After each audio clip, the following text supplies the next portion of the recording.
তো লাস্ট ক্লাসে আমরা ডিসকাস করা স্টার্ট করেছিলাম আমাদের ট্রান্সফরমারের ক্ষেত্রে কি কি ধরনের টেস্ট করতে হয়।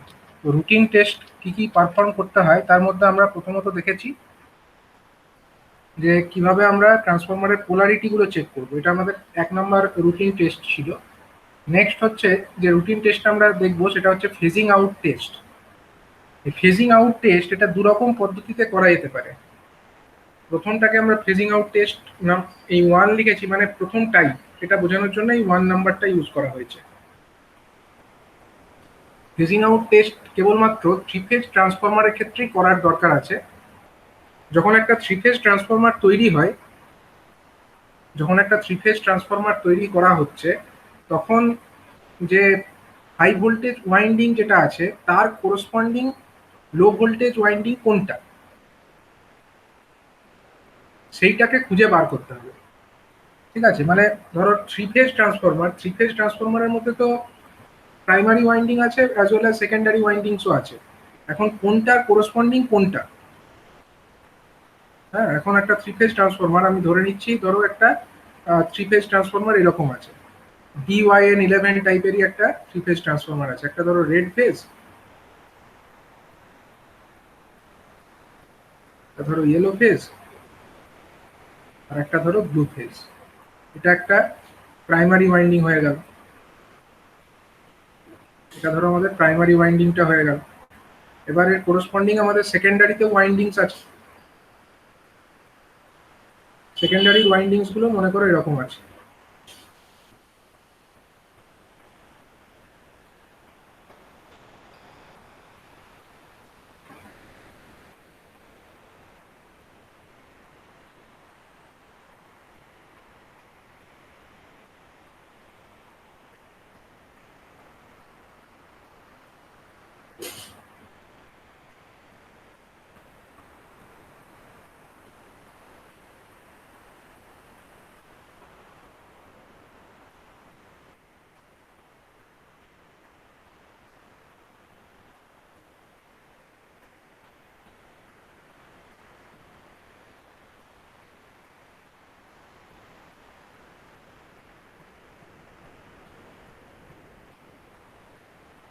এবার এই টোটাল জিনিসটা তো একটা বক্সের মধ্যে আছে, মানে ট্রান্সফরমারটা তো একটা বক্সের মধ্যে বা ট্যাঙ্কের মধ্যে এনক্লোজ কন্ডিশনে আছে।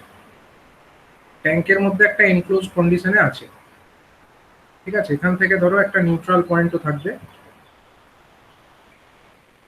এখন এখন যে ট্রান্সফরমারের মধ্যে যে টার্মিনালস গুলো বাইরে বেরিয়ে আসছে, ধরো ট্রান্সফরমার থেকে এরকম কিছু টার্মিনালস বাইরে বেরিয়ে চলে এসছে।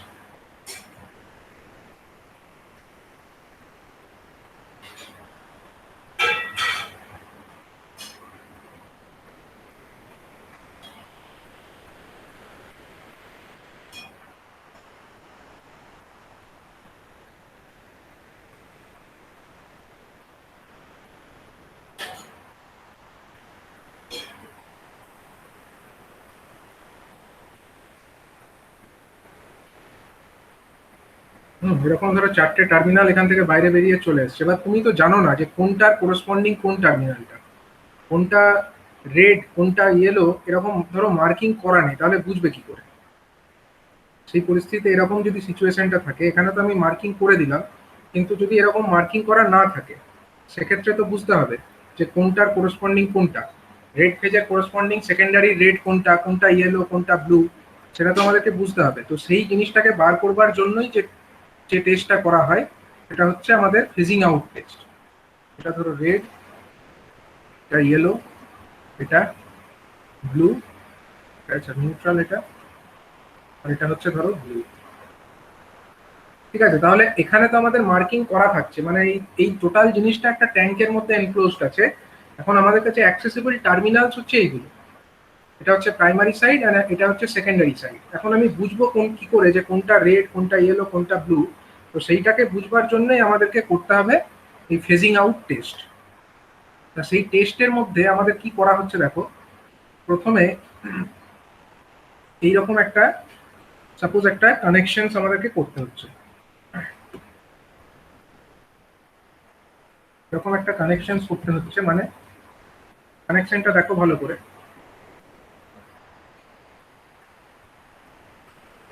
এইটা ধরো আমাদের একটা রেড ফেজের করসপন্ডিং টার্মিনালস গুলো। সাপোজ এইটা ধরো রেড ফেজ, এই যেটা দেখতে পাচ্ছ এটা ধরো corresponding to the red phase. ঠিক আছে, রেড ফেজের জন্য এইটা রেড ফেজের এদিকটা হলো প্রাইমারি, এদিকটা হলো প্রাইমারির দিক, আর এটা হলো সেকেন্ডারির দিক। ঠিক আছে, রেড ফেজের দুটো দিক আছে, প্রাইমারির দিক এবং সেকেন্ডারির দিক। এটা হলো রেড ফেজের জন্য। তারপরে ধরো এইটা হচ্ছে আমাদের ইয়েলো ফেজের জন্য। ইয়েলো ফেজের করসপন্ডিং যে কয়েলস গুলো সেগুলো এখানে আছে। অ্যান্ড ব্লু ফেজের করসপন্ডিং যে কয়েল, সাপোজ এইটা হলো সেইটা। ঠিক আছে, এখন যেটা করতে হবে এই টেস্ট করবার জন্য, রেড ফেজের অ্যাক্রসে একটা লো ভোল্টেজ ডিসি, মানে রেড ফেজ বলে জানো না তুমি, সাপোজ ধরে নিচ্ছ এটা রেড ফেজ, এখন তুমি জানো না যে তার করসপন্ডিং রেড ফেজ কোনটা। ঠিক আছে, তোমাকে এটা বলে দেয়নি যে এটাই রেড ফেজের করসপন্ডিং, সেটা মানে তুমি তো আর বাইরে থেকে দেখে বুঝতে পারছো না। এখন এইটা ধরো একটা রেড ফেজের ওয়াইন্ডিংস, সাপোজ এরকম একটা ওয়াইন্ডিংস রেড ফেজের, সেখানে আমরা সাপ্লাই দেব। রেড ফেজের ওয়াইন্ডিং যেটা আছে সেখানে ধরো এরকম একটা ডিসি সাপ্লাই দেওয়া হচ্ছে। ডিসিটা কিন্তু এটা লো ভোল্টেজ ডিসি দিতে হবে, মানে এই যে ডিসি সাপ্লাইটা দিতে হবে সেটা কিন্তু লো ভোল্টেজ ডিসি। কারণ বেশি হাই ভোল্টেজ ডিসি অ্যাপ্লাই করে দিলে কি হবে, ট্রান্সফরমারের ওয়াইন্ডিং গুলো পুড়ে যেতে পারে। ঠিক আছে, কারণ ট্রান্সফরমারের ওয়াইন্ডিং গুলো তো আর তার কোডটা স্যাচুরেট করে যাবে এবং ট্রান্সফরমারের ওয়াইন্ডিংস গুলো কিন্তু পুড়ে যেতে পারে, ড্যামেজড হয়ে যেতে পারে, যে কারণে বেশি হাই ভোল্টেজ অ্যাপ্লাই করা এখানে যাবে না, লো ভোল্টেজ অ্যাপ্লাই করতে হবে। এখন যখন এই জিনিসটা করবে, একটা low voltage DC just apply করে, লো ভোল্টেজ ডিসি একটা অ্যাপ্লাই করতে হবে এবং সঙ্গে সঙ্গে অফও করে দিতে হবে, মানে একটা ভেরি স্মল ডিউরেশনের জন্য। জাস্ট অ্যাপ্লাই করলে, সুইচটা অন করলে, এই সুইচটাকে জাস্ট অন করা হলো, মানে এই সুইচ এবং এই মানে এই দুটো পোল, অ্যাকচুয়ালি এটা একই পোলে অপারেটেড হবে, মানে একসঙ্গেই দুটো অপারেটেড হবে। তো এই সুইচ দুটোকে যখন অন করলে সেই মুহূর্তে এখানে কারেন্ট একটা ফ্লো হবে, ওয়াইন্ডিং এর মধ্যে একটা কারেন্ট ফ্লো হবে, এবং জাস্ট অন করেই ক্লোজ অফ করে দিলে তাহলে কারেন্টের একটা চেঞ্জ তৈরি হবে, মানে জাস্ট একটা কারেন্ট ফ্লো হলো এবং অফ হয়ে গেল, তাহলে একটা rate of change of current এখানে তৈরি হবে। আর rate of change of current তৈরি হওয়ার মানেটা কি, সেকেন্ডারিতে একটা ইনস্ট্যান্টের জন্য একটা, মানে এটা মানে একটা স্থায়ী ব্যাপার নয়, এটা জাস্ট একটা ইনস্ট্যান্টের জন্য একটা কারেন্ট সেকেন্ডারিতেও ফ্লো করবে। এটা যদি প্রাইমারি হয় তাহলে তার করসপন্ডিং সেকেন্ডারি যেটা আছে সেখানেও আমার ফ্লো করবে, সেখানেও একটা কারেন্ট এরকম ফ্লো করবে। এবং আমরা ধরো প্রথমত রেড ফেজের যে সেকেন্ডারি, রেড ফেজের যে করসপন্ডিং সেকেন্ডারি, সেখানে যদি ভোল্ট মিটার লাগিয়ে রাখি তাহলে আমরা কিন্তু এই ভোল্ট মিটারে একটা ডিফ্লেকশন দেখতে পাবো। তো এই টেস্টটা যখন করতে হবে, প্রসেসটা দেখো, প্রসেসটা হচ্ছে যে প্রাইমারিতে যে কোনো একটা ফেজের অ্যাক্রসে এরকম একটা স্মল ভোল্টেজ বা লো ভোল্টেজ ডিসি অ্যাপ্লাই করেই অফ করে দিতে হবে। এবং এইটা ছাড়া, যেখানে ভোল্টেজ অ্যাপ্লাই করছি সেইটা ছাড়া প্রাইমারির বাকি যে সমস্ত ওয়াইন্ডিংস গুলো আছে সেগুলোকেও শর্ট করে রাখতে হবে, এবং সেকেন্ডারিতেও সমস্ত ওয়াইন্ডিং গুলোকে এরকম শর্ট করে রাখতে হবে। শুধুমাত্র একটা ওয়াইন্ডিং এর অ্যাক্রসে এরকম ভোল্ট মিটার লাগিয়ে রাখতে হবে। এবার যখন আমরা এরকম ভোল্টেজ অ্যাপ্লাই করে অফ করে দিলাম, তখন আমরা এই ভোল্ট মিটারটা, যদি আমরা যে ফেজে ভোল্টেজ অ্যাপ্লাই করেছিলাম তার কোরসপন্ডিং সেকেন্ডারিতেই যদি আমরা ভোল্ট মিটারটাকে কানেক্ট করে রেখে থাকি, তাহলেই একমাত্র এই ভোল্ট মিটারটা ডিফ্লেকশন শো করবে। এখন তা না করে ধরো আমরা ভোল্টেজ অ্যাপ্লাই করলাম রেড ফেজে, আর ভোল্ট মিটারটা আমার রেড ফেজে অ্যাপ্লাই করা ছিল না, ধরো এটা আমার শর্ট করাই ছিল, ধরো এটা আমার শর্ট করা ছিল, আর ভোল্ট মিটারটাকে আমরা লাগিয়ে রেখেছিলাম সাপোজ আমার এই ইয়েলো ফেজটায়, ইয়েলো ফেজটায়। তখন কি আমার রেড ফেজে যদি আমরা কারেন্টের একটা পরিবর্তন করি, রেড ফেজের যদি আমরা কারেন্টের এরকম একটা হঠাৎ করে পরিবর্তন করি, তার জন্য কি আর ইয়েলো ফেজের যে সেকেন্ডারি সেখানে কোনো ভোল্টেজ ইএমএফ ইন্ডিউস হবে? সেটা কিন্তু হবে না। তার মানে এখানে যদি আমরা কোনো ভোল্ট মিটারকে লাগিয়ে রাখি, সেই কাঁটাটা কিন্তু কোনো ডিফ্লেকশন দেখাবে না। যদিও যদি আমরা ভোল্ট মিটারটাকে রেড ফেজেই লাগিয়ে রেখে থাকি, একমাত্র তখনই ভোল্ট মিটারের ডিফ্লেকশন দেখতে পাবো। মানে আমরা যদি ভোল্ট মিটারটা এই ইয়েলো ফেজে লাগিয়ে রাখতাম, অথবা যদি আমরা এই ব্লু ফেজে লাগিয়ে রাখতাম ভোল্ট মিটারটাকে, আমরা আর রেড ফেজে আমরা এরকম ডিসি ভোল্টেজ স্মল অ্যামাউন্টে অ্যাপ্লাই করে অফ করে দিতাম, তখন কিন্তু এই কাঁটাগুলোতে কোনো ডিফ্লেকশন আসতো না, ইয়েলো ফেজেও আসতো না এবং আমাদের ব্লু ফেজেও আসতো না। একমাত্র যদি এটা রেড ফেজে লাগানো হয়ে থাকে তাহলেই একমাত্র রেড এই ভোল্ট মিটারের কাঁটাটা ডিফ্লেকশন করবে। তাহলে প্রথমত আমরা এরকম করে দেখবো, যে যেটাই আমরা ডিফ্লেকশন দেখতে পাবো ভোল্ট মিটার লাগিয়ে, আমরা বুঝে নেবো যে এটা যদি রেড ফেজে আমরা ভোল্টেজ অ্যাপ্লাই করে থাকি তাহলে তার কোরসপন্ডিং সেকেন্ডারি কোনটা আমরা সেখান থেকেই বুঝে নিতে পারবো।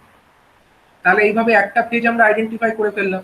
যখন একটা আইডেন্টিফাইড হয়ে গেল, তখন আমরা আর এইটাতে ভোল্টেজ অ্যাপ্লাই করবো না, আমরা এবার নেক্সট যেটা আছে এই যে টার্মিনাল, এখানটাই আমরা ভোল্টেজটাকে অ্যাপ্লাই করা শুরু করবো। মানে এইটাকে আর আমরা রাখবো না, এটা আমরা শর্টটাকে খুলে দেবো, এই শর্টিংটাকে খুলে দিতে হবে। এই শর্টিংটাকে খুলে দিয়ে এখানে আমাদেরকে একটা ডিসি ভোল্টেজ অ্যাপ্লাই করে দিতে হবে, এবং অ্যাপ্লাই করেই অফ করে দিতে হবে। তখন আমরা ধরো ইয়েলো ফেজে ভোল্টেজ অ্যাপ্লাই করলাম, আমরা যদি ভোল্ট মিটারটাকে ইয়েলো ফেজের করসপন্ডিং সেকেন্ডারিতেই লাগিয়ে রেখে থাকি তাহলে ভোল্ট মিটারটা ডিফ্লেকশন দেবে, আর যদি আমরা ব্লু ফেজে লাগিয়ে রেখে থাকি তাহলে ডিফ্লেকশন দেবে না। তাহলে এইভাবে আমরা ইয়েলো ফেজের করসপন্ডিং সেকেন্ডারিটাকে আইডেন্টিফাই করে ফেলতে পারবো, এবং তারপরে যেটা বাকি থাকবে সেটা হচ্ছে অন্য আরেকটা ফেজ হয়ে যাবে। ঠিক আছে, তো এইভাবে আমরা এক এক করে আইডেন্টিফাইটা করতে পারি যে রেড কোন ফেজের করসপন্ডিং সেকেন্ডারি কোনটা, সেইটাকে আমরা এই পদ্ধতিতে আইডেন্টিফাই করতে পারবো। তাই এটা কিন্তু একমাত্র আমাদের থ্রি ফেজ ট্রান্সফরমারের ক্ষেত্রেই করার দরকার আছে। সিঙ্গেল ফেজ ট্রান্সফরমার যদি হয় সেখানে আমাদের এটা করার কোনো দরকার নেই।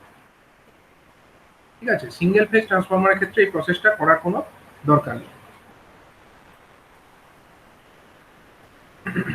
এটা হচ্ছে একটা প্রসেস যেখানে আমাদেরকে একটা লো ভোল্টেজ ডিসি অ্যাপ্লাই করতে হচ্ছে। ঠিক আছে, এছাড়াও অন্যরকম ভাবে করা যায়। ডিসি অ্যাপ্লাই যদি না করে আমরা করব মনে করি, দেখো এখানে আমরা যেহেতু ডিসি অ্যাপ্লাই করছি এবং সেটার জন্য কিন্তু মিউচুয়াল ইন্ডাকশনের ব্যাপারগুলো সেরকম কিছু আসছে না।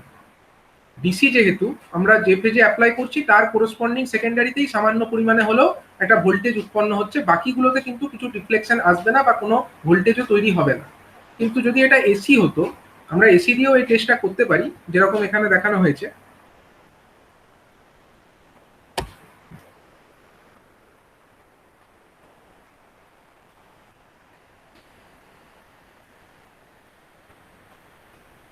যেরকমটা টেস্ট আমরা এখানে দেখতে পাচ্ছি, দেখো এখানে আমাদের একটা থ্রি ফেজ একটা ট্রান্সফরমার আছে। এটা হচ্ছে আমাদের ট্রান্সফরমারের কোর অংশটা, তো বুঝতেই পারছো এটা হচ্ছে ট্রান্সফরমারের কোর অংশ। কোর পার্ট হচ্ছে এইগুলো সব কোর ট্রান্সফরমারের। ঠিক আছে, এটাও একটা কোর বা লিঙ্ক বলা যেতে পারে। এবার এখানে আমাদের ওয়াইন্ডিং গুলো জড়ানো আছে। এটা ধরো আমাদের হাই ভোল্টেজ ওয়াইন্ডিং, এইটা একটা রেড ফেজের, এটা ধরো আমাদের ইয়েলো ফেজের, আর এটা ধরো আমাদের ব্লু ফেজের হাই ভোল্টেজ ওয়াইন্ডিং। আর লো ভোল্টেজ ওয়াইন্ডিংস গুলো ধরো এইখানে আছে। এটা ধরো এটাকে সাপোজ বলা হচ্ছে LV windings of the blue phase, এটা হচ্ছে আমার LV winding of the yellow phase, আর এটা হচ্ছে LV winding of the red phase. এখন যেটা করতে হবে যে সিঙ্গেল ফেজ এসি সাপ্লাই মানে মানে এই রেড ফেজে অ্যাপ্লাই করবার জন্য আমরা একটা সিঙ্গেল ফেজ ভোল্টেজ অ্যাপ্লাই করবো। কত ভোল্টেজ অ্যাপ্লাই করব না, পার ফেজে যতটা করে ভোল্টেজ হয় ততটা ভোল্টেজই আমরা অ্যাপ্লাই করে দেবো। তো এটা আমরা একটা সিঙ্গেল ফেজ এসি সাপ্লাই দিয়ে এখানে ধরো হাই ভোল্টেজ কয়েলে আমরা অ্যাপ্লাই করে দিলাম। তো হাই ভোল্টেজে যখন আমরা এরকম একটা এসি ভোল্টেজ অ্যাপ্লাই করলাম, তাহলে তার জন্য একটা কারেন্ট এখানে ফ্লো করবে। এই কারেন্টের জন্য একটা ফ্লাক্স তৈরি হবে, এবং সেই ফ্লাক্সটা কোরের মধ্যে দিয়ে সমস্ত জায়গাতে ফ্লো করে যাবে, এদিকেও যাবে ওদিকেও যাবে। কোরের মধ্যে দিয়ে এই ফ্লাক্সটা কিন্তু ফ্লো করবে, মানে এটা হচ্ছে আমাদের এই কয়েলগুলোকেও লিঙ্ক করবে। আমার যে এলভি ওয়াইন্ডিংস অফ দ্য আমাদের যে low voltage windings of the yellow phase and blue phase, সেখানেও কিন্তু একটা করে ইএমএফ ইনডিউসড হবে। কিন্তু যে ফ্লাক্সটা সেটা সব থেকে বেশি যেটা হবে সেটা কোথায়, মানে মেন ফ্লাক্সটা তো আমার এটা দিয়ে ফ্লো করবে, তারপরে গিয়ে এখানে গিয়ে এটা একটা ভাগে ভেঙে যাবে, আবার এখানেও কিছুটা মানে অর্ধেক হয়ে যাবে। কিন্তু আমরা বলতে পারি যে বেশি ফ্লাক্স কিন্তু যে ফেজে আমরা ভোল্টেজটিকে অ্যাপ্লাই করেছি, মানে এক্ষেত্রে আমরা ধরি এটাকে রেড ফেজ ধরে নিই, সাপোজ এটা যদি আমাদের রেড ফেজ হয়, তাহলে রেড ফেজে আমরা মেন ভোল্টেজটাকে অ্যাপ্লাই করেছি, তাহলে ফ্লাক্সটা তো আমাকে রেড ফেজের মধ্যে দিয়েই যেতে হবে। তাহলে রেড ফেজের যে সেকেন্ডারি, সেখানে আমাদের কিন্তু ফুল ভোল্টেজ তৈরি হবে। কিন্তু অন্যদিকে বাকি যে দুটো ফেজ, সেই দুটো ফেজের যে সেকেন্ডারি, সেখানে কিন্তু অর্ধেক ভোল্টেজ তৈরি হবে, তার মানে এই পদ্ধতিতে আমরা বুঝতে পারবো যে ফেজে আমার ভোল্টেজ বেশি তৈরি হচ্ছে, যে ফেজটাই আমার বেশি ভোল্টেজ তৈরি হচ্ছে এলভিতে, তাহলে সেই ফেজটাই হচ্ছে ওই যে ফেজে আমরা প্রাইমারিতে ভোল্টেজ দিয়েছি তার করসপন্ডিং সেকেন্ডারি। মানে এক্ষেত্রে যদি আমরা রেড ফেজে ভোল্টেজ দিয়ে থাকি, তাহলে এই যে ভোল্ট মিটার যেটা আমার রেড ফেজের সেকেন্ডারিতে লাগানো আছে, সেই ভোল্ট মিটারে কিন্তু আমরা বেশি রিডিং দেখতে পাবো, এই ভোল্ট মিটারে আমরা রিডিংটা বেশি দেখতে পাবো। অন্যদিকে আমরা যদি ইয়েলো ফেজ অথবা ব্লু ফেজ তাদের যে করসপন্ডিং সেকেন্ডারি, সেখানে ভোল্ট মিটারকে কানেক্ট করি, সেখানে কিন্তু ভোল্ট মিটারের রিডিংটা অনেক কম হবে, অর্ধেক হবে। এর কারণ হচ্ছে এটাই যে আমাদের যে কারেন্টটা ফ্লো হচ্ছে সেটা প্রাইমারি ফ্লাক্সটা রেড ফেজের মধ্যে দিয়ে ফ্লাক্স ফ্লো হচ্ছে, তার মানে রেড ফেজের মধ্যে টোটাল রেটেড ফ্লাক্সটাই ফ্লো হচ্ছে, কিন্তু যেটা অন্যান্য দুটো ফেজ, যেটা আমাদের ইয়েলো এবং ব্লু ফেজ, সেখানে কিন্তু কম অ্যামাউন্টের ফ্লাক্স ফ্লো করবে, কারণ সেই মেন ফ্লাক্স যেটা রেড ফেজে আছে সেটাই এখানে অর্ধেক এবং এখানে অর্ধেক হয়ে যাবে, এবং তার করসপন্ডিংলি যেহেতু ফ্লাক্স অর্ধেক হয়ে গেছে, সুতরাং সেকেন্ডারিতে যেটা ইএমএফ ইনডিউস হবে তার পরিমাণও আমার ইয়েলো এবং ব্লু ফেজের ক্ষেত্রে কম হবে। একমাত্র রেড ফেজেই ফুল ভোল্টেজটা তৈরি হবে। সুতরাং আমরা বুঝতে পারবো যে আমরা এটা যদি রেড ফেজ হয় তার করসপন্ডিং সেকেন্ডারি কোনটা। এভাবে আমরা একটা রেড ফেজকে আইডেন্টিফাই করে নিলাম, তারপরে আমরা ইয়েলো ফেজে ধরো ভোল্টেজটাকে অ্যাপ্লাই করলাম, ইয়েলো ফেজে ভোল্টেজ অ্যাপ্লাই করে দেখলাম কোন ফেজটাই আমরা বেশি ভোল্টেজ দেখতে পাচ্ছি। রেড ফেজের সেকেন্ডারি তো অলরেডি আইডেন্টিফাইড, তারপরে ধরো আমরা এই ইয়েলো ফেজের সেকেন্ড যে হাই ভোল্টেজ ওয়াইন্ডিংস, সেখানে আমরা ভোল্টেজটাকে অ্যাপ্লাই করে দিলাম সিঙ্গেল ফেজ এসি সাপ্লাই দিয়ে, দেখলাম যে আমার এই এলভি না এই এলভি, যেটা আমাদের ইয়েলো ফেজের করসপন্ডিং এলভি সেটা হলো এইটা, আর ব্লু ফেজের করসপন্ডিং এলভি হলো এইটা। আমরা অবশ্যই বুঝতে পারবো যে আমাদের ইয়েলো ফেজের যে করসপন্ডিং লো ভোল্টেজ সেখানে আমাদের বেশি ভোল্টেজ তৈরি হবে। তার মানে আমরা এখান থেকে ইয়েলো ফেজটাকে আইডেন্টিফাই করব এবং একইভাবে আমরা ব্লু ফেজটাকে সেপারেট আউট করে দিতে পারবো। তো এইভাবে কোনো একটা ট্রান্সফরমারে যদি আমাদের এরকম জাস্ট বলে দেওয়া থাকে এবং টার্মিনালগুলো মার্কিং কিছু না করা থাকে, তাহলে এই পদ্ধতিতে আমরা ট্রান্সফরমারের টার্মিনালগুলোকে মার্কিং করে ফেলতে পারবো। এই পদ্ধতিতে আমরা মার্কিং গুলোকে করে ফেলতে পারবো কমপ্লিট।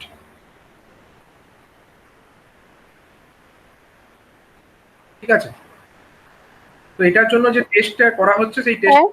হ্যাঁ বলছি সেকেন্ড প্রসেসটা আরেকবার বলে দিন না। সেকেন্ড প্রসেসটা দেখো আমি আরেকবার এখানে বলছি।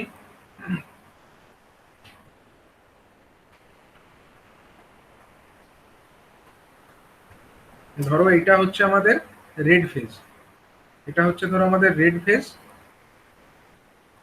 রেড ফেজের কি এটা এইচভি, এইচভি হাই ভোল্টেজ ওয়াইন্ডিং। এটা হচ্ছে ধরো আমাদের ইয়েলো ফেজ, আর এইটা হচ্ছে আমাদের ব্লু ফেজ। এটা হচ্ছে এইচভি সাইড। আর এলভি সাইড কোনটা?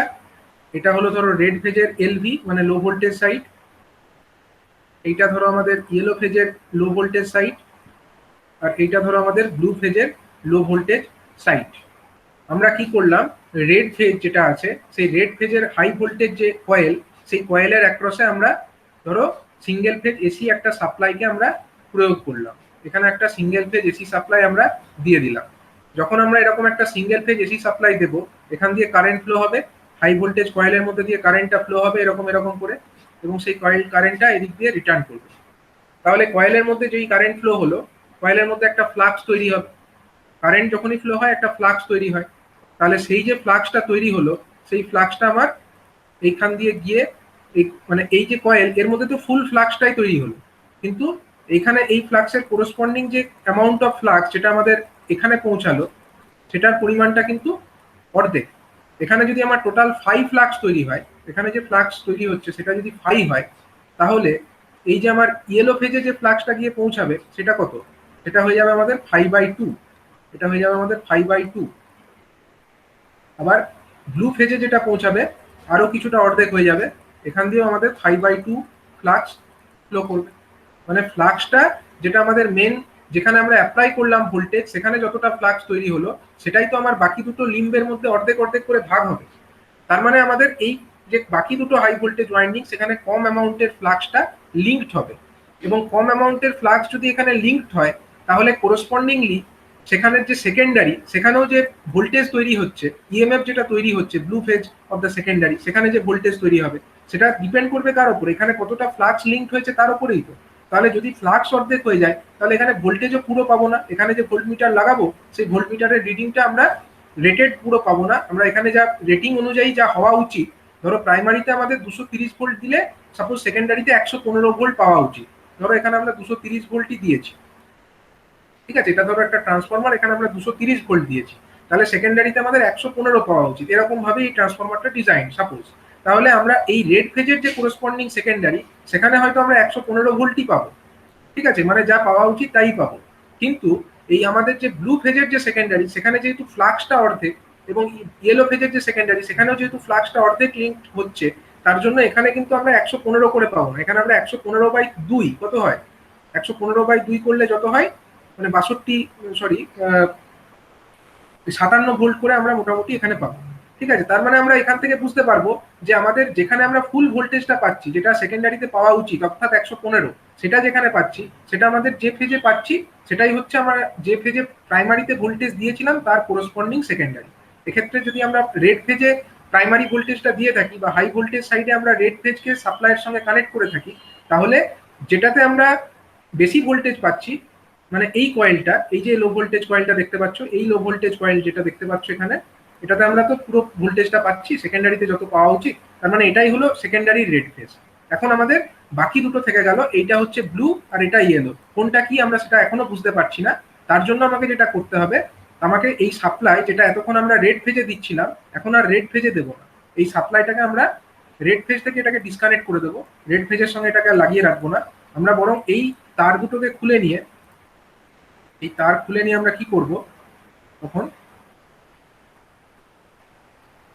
তখন আমরা এই তারগুলো সব খুলে নিলাম, আমরা এইখান থেকে একটা তার নেব, এই তার নিয়ে আমরা এর সঙ্গে জুড়ে দেবো, সাপ্লাইয়ের সঙ্গে জুড়ে দেবো, মানে এই আমাদের ইয়েলো ফেজের কয়েলটাকে আমরা সাপ্লাইয়ের সঙ্গে জুড়ে দিলাম, রেড ফেজটাকে তখন কিন্তু জোড়া থাকলো না, তার মানে তখন আমরা high voltage side of the yellow ফেজে ভোল্টেজটাকে অ্যাপ্লাই করছি, তার মানে ইয়েলো ফেজে তখন কারেন্ট ফ্লো হবে, তখন এখানে ফুল ফ্লাক্স তৈরি হবে, এবং এখানে যদি ফুল ফ্লাক্স তৈরি হয় সেই ফ্লাক্সের কিছুটা অর্ধেক এদিকে যাবে, কিছুটা অর্ধেক রেড ফেজে যাবে, তার মানে আমাদের ইয়েলো ফেজের যে সেকেন্ডারি সেখানে যদি আমরা এখন এই ভোল্ট মিটারটাকে জুড়ি, তাহলে আমরা এখানে 115 ভোল্ট দেখতে পাবো, এখানে যদি আমরা একটা ভোল্ট মিটারকে কানেক্ট করি তাহলে সেই ভোল্ট মিটারে আমরা এই 115 ভোল্ট পাবো, অন্যদিকে রেড ফেজের যে ভোল্ট মিটার সেখানে কিন্তু তখন আমরা 57 ভোল্ট পাবো, এবং এর ব্লু ফেজের যে ভোল্ট মিটার সেখানেও আমরা 57 ভোল্ট করে পাবো, ঠিক আছে, মানে অর্ধেক অর্ধেক ভোল্টেজ পাবো। তো এইভাবে আমরা আইডেন্টিফাই করে ফেলবো যে আমরা যে ফেজে ভোল্টেজ দিলাম অর্থাৎ এক্ষেত্রে ইয়েলো ফেজ, তার কোরসপন্ডিং সেকেন্ডারি ইয়েলো ফেজ কোনটা, এইটা, এটা আমরা বুঝে গেলাম, এটা আমরা বাইরে থেকে দেখে হয়তো বুঝতে পারছিলাম না, এইভাবে আমরা টেস্ট করে বুঝে ফেললাম, ঠিক আছে। তো এই মেথডটা as a routine test conduct করা হয় ট্রান্সফরমারের উপরে। নেক্সট আমরা দেখব আমাদের measurement of DC resistance. DC resistance বলতে কি বোঝায়, ট্রান্সফরমারের যে কয়েল, সেই কয়েলগুলোর যে রেজিস্ট্যান্স, সেই কয়েলের রেজিস্ট্যান্স কত সেটাকে তো মাপতে হবে, সেটাকে মাপবার জন্য এই মেজারমেন্ট অফ ডিসি রেজিস্ট্যান্স এই টেস্টটা কন্ডাক্ট করা হয়। তো মেজারমেন্ট অফ ডিসি রেজিস্ট্যান্স মানে আমরা এটাকে যদি খুব লো রেজিস্ট্যান্স হয়, মানে আমরা কোন দিকে রেজিস্ট্যান্সটা মাপছি তার উপরে কিন্তু ডিপেন্ড করছে, মানে ট্রান্সফরমারে যদি তোমরা দেখো, ট্রান্সফরমার একটা যদি তোমরা দেখো সেখানে তোমরা দেখতে পাবে যে হাই ভোল্টেজ ওয়াইন্ডিংস, হাই ভোল্টেজের যে ওয়াইন্ডিংস গুলো আছে সেখানে কিন্তু আমাদের হাই ভোল্টেজ ওয়াইন্ডিং এর ক্ষেত্রে আমাদের এই যে তারগুলো, এটা যদি আমরা এইচভি সাইড ধরে নিই, এটাকে যদি আমরা এইচভি সাইড ধরে নিই, আর এই দিকটাকে যদি আমরা এলভি সাইড ধরে নিই, তাহলে বলো দেখি কোন দিকে তারটা বেশি মোটা হবে, কোন দিকে তারটা বেশি মোটা হবে, এলভি সাইডে, এলভি সাইডের তার কিন্তু অনেক বেশি মোটা হবে, তোমরা ট্রান্সফরমার ফ্যাক্টরিতে দেখেছো এলভি সাইডের যে তার সেগুলো কিন্তু অনেক মোটা হয়, কিন্তু এইচভি সাইডের যে তার সেগুলো অনেক সরু হয়, তাহলে রেজিস্ট্যান্সটা কার বেশি হওয়া উচিত, কার রেজিস্ট্যান্স বেশি হওয়া উচিত, এইচভি সাইডে, এইচভি সাইডের তারের রেজিস্ট্যান্সটাই বেশি হওয়া উচিত, কারণ ক্রস সেকশনাল এরিয়াটা এর ছোট, তাহলে এর ক্ষেত্রে রেজিস্ট্যান্সের ভ্যালু হয়তো মিলি ওহমে আসবে, ঠিক আছে, এর ক্ষেত্রে কিন্তু সেটা মাইক্রো ওহমে চলে আসবে, বুঝা গেল। তার মানে এটা হচ্ছে লো ভোল্টেজ সাইডের যে ওয়াইন্ডিং সেগুলোর ক্ষেত্রে রেজিস্ট্যান্স কিন্তু আরো স্মল হবে, অনেক স্মল রেজিস্ট্যান্স, এটাকে তোমরা ভেরি স্মল রেজিস্ট্যান্স মেজারমেন্ট করবার জন্য কোন যন্ত্র ইউজ করো, এটা মেজারমেন্ট সাবজেক্টে তোমরা পড়েছো, ভেরি স্মল রেজিস্ট্যান্স মাপবার জন্য একটা যন্ত্র ইউজ করা হয়, তার নাম হচ্ছে কেলভিনস ডবল ব্রিজ। কেলভিনস ডবল ব্রিজ একটা মেথড, যে মেথডের মাধ্যমে এই দেখো এরকম একটা ব্রিজ সার্কিট আছে, এই ব্রিজ সার্কিটের মাধ্যমে আমরা ট্রান্সফরমারের যে ওয়াইন্ডিং সেগুলোর রেজিস্ট্যান্সকে এইভাবে কানেক্ট করে নিতে পারবো, ক্যালকুলেট করে নিতে পারবো।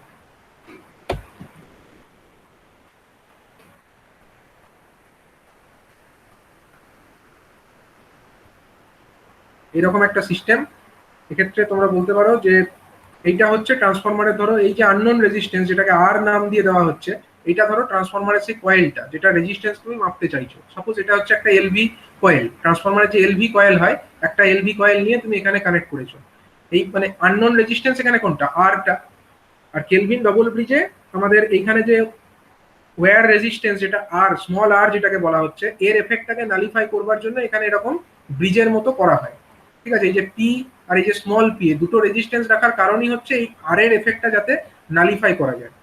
এসটা হচ্ছে এখানে একটা স্ট্যান্ডার্ড রেজিস্ট্যান্স, ঠিক আছে, এবং এই ব্রিজটা যখন ব্যালেন্সড হয়ে যাবে, তখন এই গ্যালভানোমিটারের মধ্যে কোনো ডিফ্লেকশন দেখতে পাওয়া যাবে না, মানে এর মধ্যে কোনো ডিফ্লেকশন থাকবে না। এবং ব্রিজটা ব্যালেন্সড হওয়া অবস্থাতে ইকুয়েশন কি আছে, ব্রিজটা ব্যালেন্সড হয়ে যাওয়া অবস্থাতে ইকুয়েশন হচ্ছে R is equal to P by Q into S. R is equal to,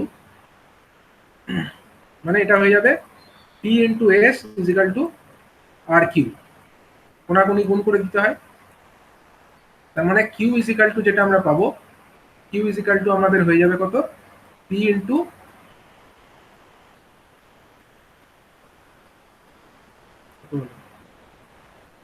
P by Q into S. আচ্ছা, P by Q into S এইভাবে লিখছি, পি বাই কিউ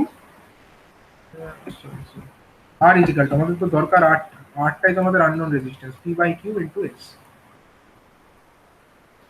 ঠিক আছে, তো এই মেথডের মাধ্যমে আমরা আননোন রেজিস্ট্যান্স বলতে কি আমাদের যেটা কয়েলটা, যার রেজিস্ট্যান্স আমরা মাপতে চাই সেটাকে আমরা এরকম ভাবে নিয়ে তার অ্যাক্রসে এই ব্রিজটাকে কানেক্ট করব। ব্রিজের যা প্রিন্সিপাল সেটা তোমরা অলরেডি জানো, সেই ব্রিজের প্রিন্সিপাল অনুযায়ী এটাকে কানেক্ট করবে এবং কানেক্ট করে দেখবে যে এই আননোন রেজিস্ট্যান্স আর এর ভ্যালু কত আসছে।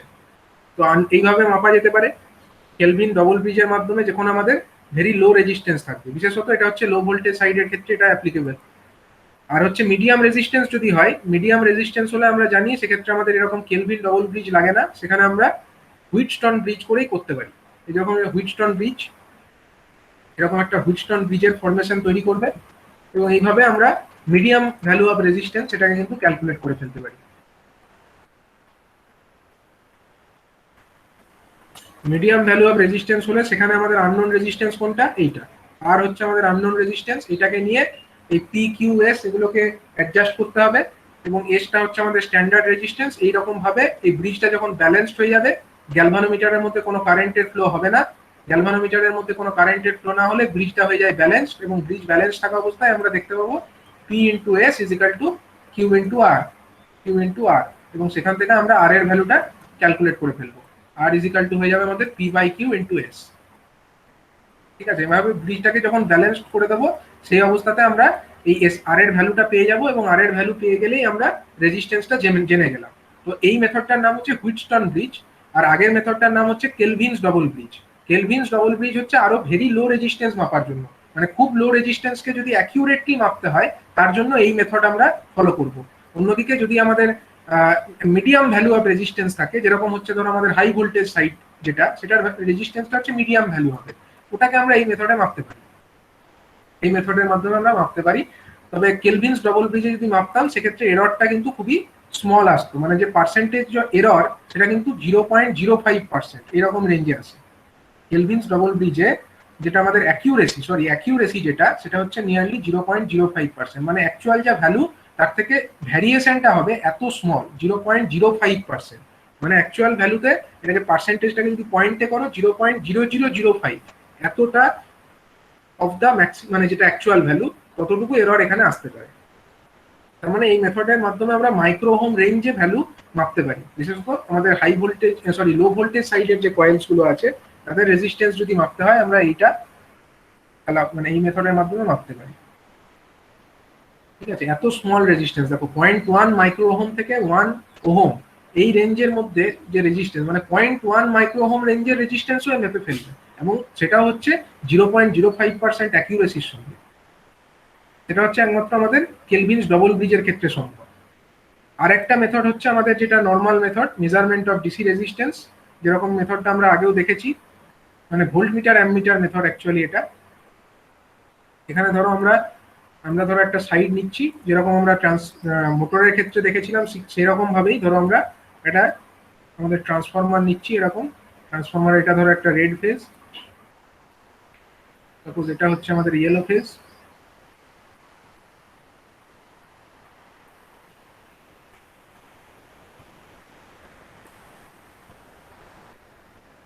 এবং এটা হচ্ছে ধরো আমাদের ব্লু ফেজ।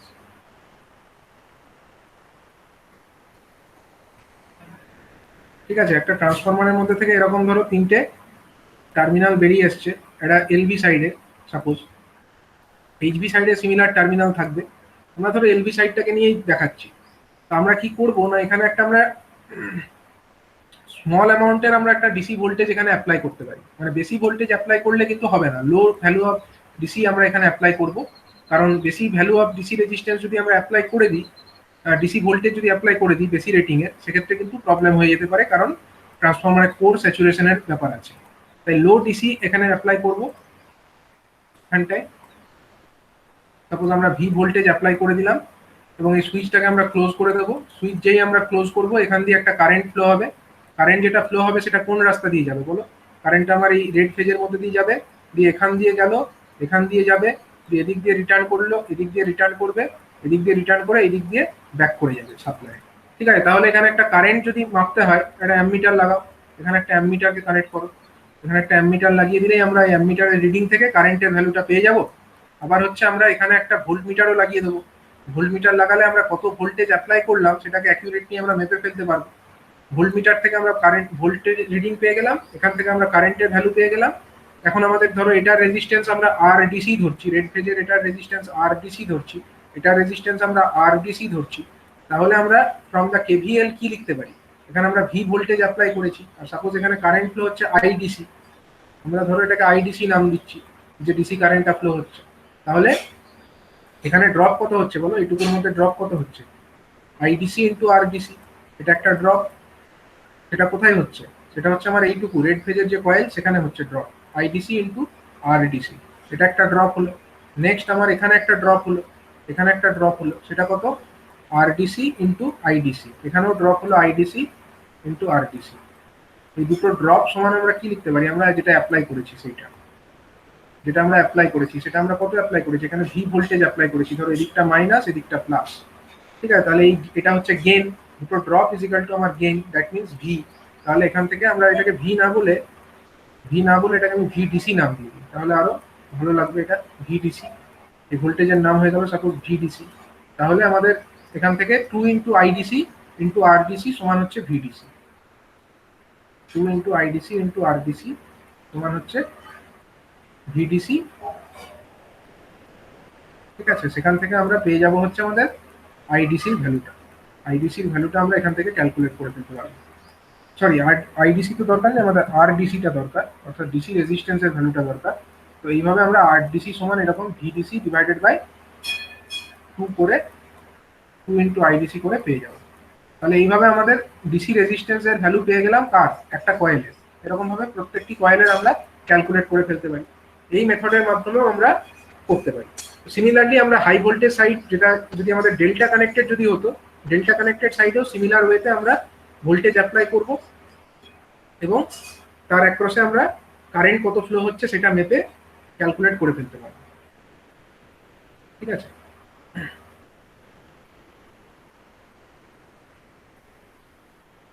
ডেল্টা সাইডে হলে কি হতো বলো? ডেল্টা সাইড যদি এটা হতো তখন আমাদের কিরকম ব্যাপারটা হতো? ধরো এটা রেড ফেজ,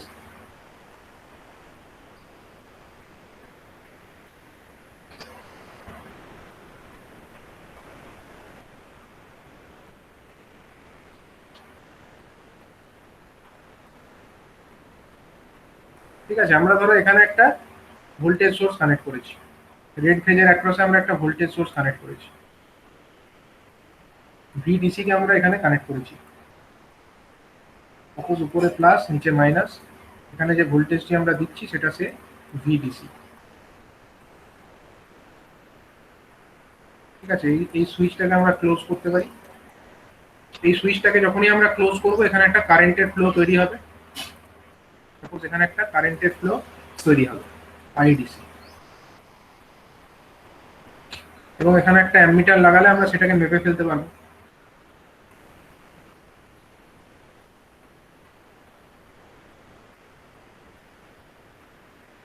আমরা একটা অ্যামমিটার লাগালে সেটাকে আমরা মেপে ফেলতে পারবো, ধরো অ্যামমিটার। আর এখানে আমরা একটা ভোল্ট মিটার লাগাবো, সেটার মাধ্যমে আমরা ভোল্টেজটাকে মাপবো। ঠিক আছে, তাহলে এখানে যে কারেন্টটা ফ্লো হবে, তাহলে কারেন্ট এখানে গিয়ে এটা রেজিস্ট্যান্স ধরো আরডিসি, এটা রেজিস্ট্যান্স কত? প্রত্যেকটা রেজিস্ট্যান্সই তো আরডিসি, এটা রেজিস্ট্যান্স আরডিসি, এরও রেজিস্ট্যান্স হচ্ছে আরডিসি, আর এরও রেজিস্ট্যান্স হচ্ছে আরডিসি। তাহলে কারেন্টটা কোন রাস্তা দিয়ে যাবে বলো দেখি? এরকম অবস্থায় আইডিসি কারেন্ট যদি আসে সেটা কি হবে? সেটা দুটো ভাগে ভেঙে যাবে, একটা ভাগ এদিক দিয়ে যাবে এদিক দিয়ে যাবে, আর একটা ভাগ আমার এইটা দিয়ে যাবে, এটা দিয়ে যাবে, এটা দিয়ে আসবে, এটা দিয়ে এসে এখানে মিলে যাবে। তার মানে এই কারেন্টটা দুটো ভাগে ভেঙে যাবে। এখান দিয়ে যে আইডিসি কারেন্টটা আসবে, এটা যদি আইডিসি হয়, সেই আইডিসি কারেন্টটা দুটো ভাগে ভেঙে যাবে। কোন পার্টে কতটা কারেন্ট যাবে ডিপেন্ড করছে সেটার কোন পার্টের রেজিস্ট্যান্সটা কত। মানে এই দিকটার ইকুইভ্যালেন্ট রেজিস্ট্যান্স হবে কত, এই দিকে দুটোর ইকুইভ্যালেন্ট রেজিস্ট্যান্স কত বলো, এই দুটো মিলিয়ে 2 RDC। মানে বেসিক্যালি এটা এরকম সিচুয়েশন হবে, 2 RDC একটা পাত, আর একটা পাতে হচ্ছে শুধু আরডিসি। তাহলে আরডিসির এর মধ্যে দিয়ে কারেন্ট কত আসবে, এটাকে যদি আমরা I1 ধরি, এটাকে যদি আমরা I1 ধরি, আর এটাকে যদি আমরা I2 ধরি, তাহলে I1 সমান কত, I1 হয়ে যাবে টোটাল কারেন্ট যেটা ছিল, I1 মানে হচ্ছে আইডিসি যেটা আমাদের মেন কারেন্ট ছিল, into opposite by sum. Opposite by sum মানে কি, অপোজিট রেজিস্ট্যান্সটা কত, 2 RDC, ডিভাইডেড বাই সাম মানে কত, 2 RDC প্লাস আরডিসি মানে হচ্ছে 3 RDC। এখানে 2 RDC তো আছে, এটা একটা 2 RDC, এটা একটা আরডিসি, মানে 2 RDC ডিভাইডেড প্লাস এটাও একটা আরডিসি, মানে 3 RDC টোটাল তলায়। তার মানে তলায় থেকে যাবে আমার 3 RDC। দ্যাট মিনস এইটা। এখান থেকে আমরা I1 এর ভ্যালুটা পেয়ে গেলাম, I1 এর ভ্যালুটা আমরা পেয়ে গেলাম, এবং I1 সমান কত হলো, I1 সমান হয়ে গেল আমাদের 2/3 into IDC, 2/3 into IDC, I1 সমান হয়ে গেল 2/3 ইন্টু আইডিসি। তাহলে এখান থেকে আমরা I1 এর ভ্যালুটা পেয়ে গেলাম, মানে রেজিস্ট্যান্স রেড ফেজের মধ্যে কতটা কারেন্ট ফ্লো হচ্ছে সেটার ভ্যালু পেয়ে গেলাম। এখন রেড ফেজের এক পাশে ভোল্টেজ তো দিয়েছি ভিডিসি, তাহলে রেড ফেজের যে রেজিস্ট্যান্স সেটাকে সাপোজ আমি যদি আরডিসি বলি, আরডিসির মানটা অ্যাকচুয়ালি কত হয়ে যাবে, আমরা ভোল্টেজ তো জানি এর এক পাশে ভিডিসি ডিভাইডেড বাই আমাদের I1, এর মধ্যে কারেন্ট যাচ্ছে কত I1, তাহলে আমরা এই আরডিসির ভ্যালুটা পেয়ে যাব। আরডিসির ভ্যালুটা আমাদের কত হয়ে যাবে তখন, 2 মানে 2/3 ইন্টু আইডিসিটা নিচে থাকলো, মানে 3/2 হয়ে গেল, ওটা 3/2 into VDC divided by IDC. এই করে আমরা ক্যালকুলেট করে ফেলতে পারবো। এক একটা ফেজের রেজিস্ট্যান্স আমরা ডেল্টা সাইড হলে এইভাবে এই ফর্মুলার মাধ্যমে ক্যালকুলেট করে ফেলতে পারবো। তাহলে বুঝতে পারলে এইভাবে আমরা ডিসি রেজিস্ট্যান্সের ভ্যালু ক্যালকুলেট করে ফেলতে পারি। আমাদের যে ওয়াইন্ডিংস গুলো থাকবে তাদের রেজিস্ট্যান্স এই পদ্ধতিতে আমরা ক্যালকুলেট করতে পারি। আমরা এখানে 3টে মেথড বললাম। একটা হচ্ছে আমাদের ভেরি স্মল রেজিস্ট্যান্স, সেক্ষেত্রে আমরা ইউজ করতে পারি আমাদের কেলভিনস ডাবল ব্রিজ মেথড। যদি আমাদের মিডিয়াম ভ্যালু অফ রেজিস্ট্যান্স থাকে সেক্ষেত্রে আমরা হুইটস্টোন ব্রিজ মেথড ইউজ করতে পারি। এবং আমরা আমাদের যে কনভেনশনাল মেথড অর্থাৎ ডিসি ভোল্টেজ একটাকে অ্যাপ্লাই করবো এবং তার মাধ্যমে আমরা রেজিস্ট্যান্সটাকে হিসাব করব, সেটাও আমরা করে ফেলতে পারি। ঠিক আছে।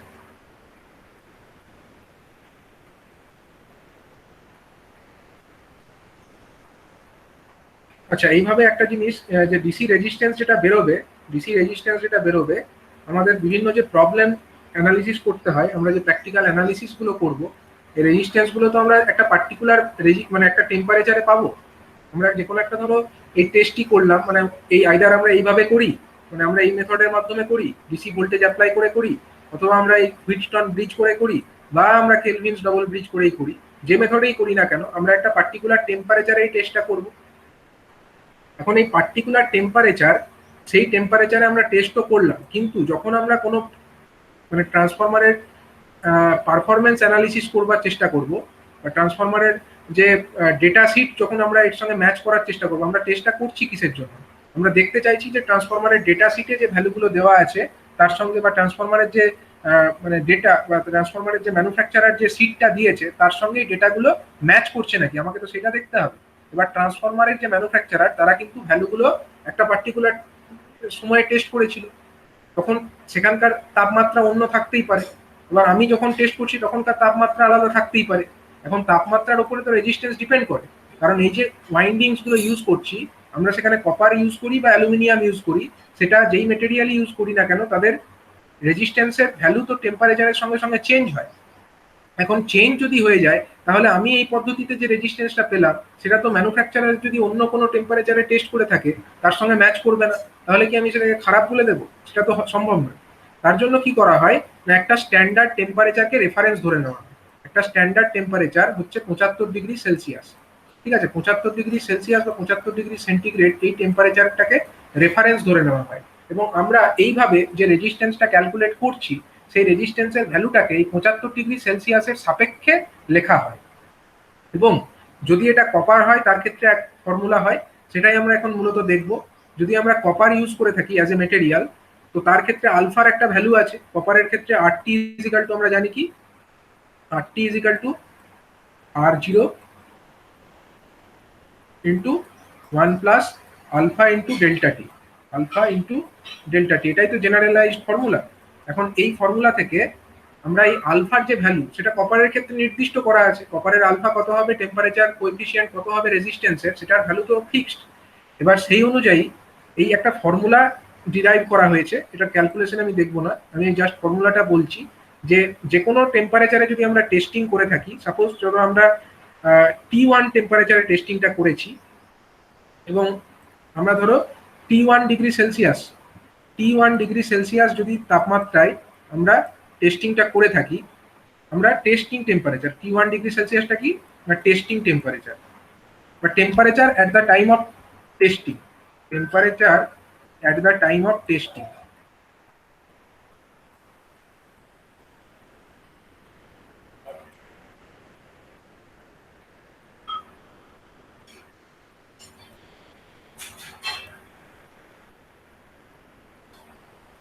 ঠিক আছে, temperature at the time of testing হচ্ছে আমার T1 ডিগ্রি সেলসিয়াস। মনে করো ধরো তুমি এখন আজকে টেস্টটা করছো, এই মুহূর্তে টেস্টটা করলে, ধরো এখনকার তাপমাত্রা সে 35 ডিগ্রি সেলসিয়াস, তাহলে T1 ইজিক্যাল টু হয়ে যাবে 35 ডিগ্রি সেলসিয়াস। এবার T2টা, এবং আচ্ছা এখানে ধরো T2টা মানে হচ্ছে যে টেম্পারেচারে তুমি এটাকে নিয়ে যেতে চাইছো, temperature at which the resistance is to be converted, বা টেম্পারেচার বা রেফারেন্স টেম্পারেচারও বলতে পারো। এটাকে ধরো আমি বললাম রেফারেন্স টেম্পারেচার, বা যে টেম্পারেচারে আমি রেজিস্ট্যান্সটাকে নিয়ে যেতে চাই, এটাই হচ্ছে আমার রেফারেন্স টেম্পারেচার সে। ঠিক আছে, রেফারেন্স টেম্পারেচার। আর RT1 যেটা হলো R সাফিক্স T1, মানে এটা কি, নামটা শুনেই বুঝতে পারছো, R মানে তো রেজিস্ট্যান্স, R দিয়ে তো আমরা রেজিস্ট্যান্সকে বোঝাই। আর সাফিক্স T1 মানে হচ্ছে আমরা T1 ডিগ্রি সেলসিয়াস তাপমাত্রায় যখন রেজিস্ট্যান্সটা মেপেছিলাম, তখন আমরা রেজিস্ট্যান্সের ভ্যালু পেয়েছিলাম এই RT1। ঠিক আছে, মানে it is the resistance value calculated at T1 degree Celsius temperature, যেটা আমরা রেজিস্ট্যান্সের ভ্যালু পেয়েছিলাম, রেজিস্ট্যান্স ভ্যালু